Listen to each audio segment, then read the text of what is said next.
Introducing the African Diaspora News Channel app, your gateway to stories that's overlooked by the corporate mainstream media. At African Diaspora News Channel, we cover stories that don't receive mainstream attention, and we serve as the voice to the global Black community. We are committed to informing and educating through the power of media, connecting the African diaspora one story at a time. With our platform, we're helping to end injustice by exposing it. Join us in standing for excellence in journalism and serving our community. Download the African Diaspora News app today.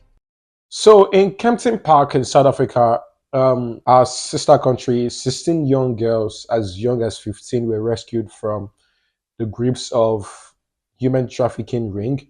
And what makes this even more painful is the alleged kingpins behind this horror show. They were Nigerians, unfortunately. Was saying to me, he was brought here by the Nigerians 2 weeks back.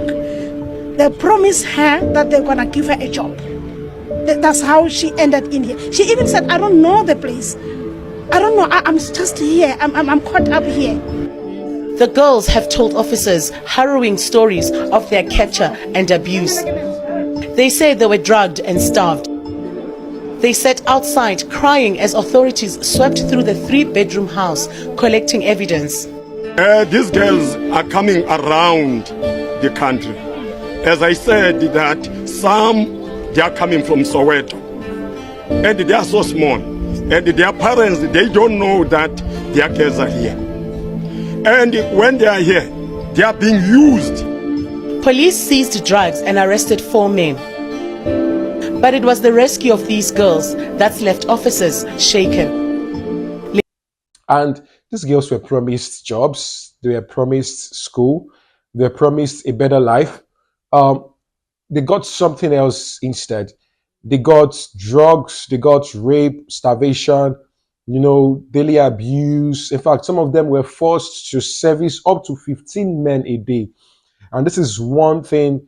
There's one thing to see a national trafficking network exploiting Africans.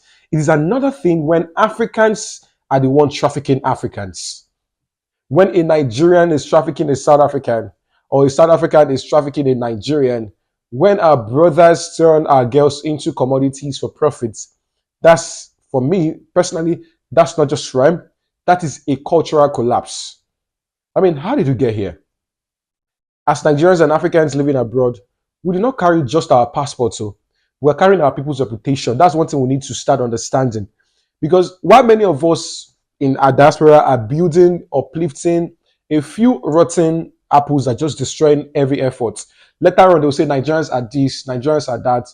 And few people are the ones spoiling the country.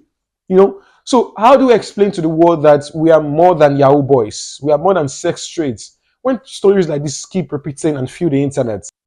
To the girls that survived, I'm sorry about what happened to you. You're just more than victims. I want you to know that you're warriors and your story matters, right? And now, one thing that's, people use as a pawn to get these people to traffic them is telling them that they will take them abroad. A lot of people are in different countries in Italy, America, US. They've been trafficked. And all they told them was, we're going to send you abroad, give you a better life and all of those things. That's what they sell to them. Those are the stories they tell them, and they agree because if they are looking for a better life. So on one hand, I am blaming the government again. Because if you made this country, Nigeria, better and habitable for people, nobody will be looking forward to traveling out of this country to go settle. People are looking for better life, and that's why they are susceptible, they are vulnerable to being trafficked.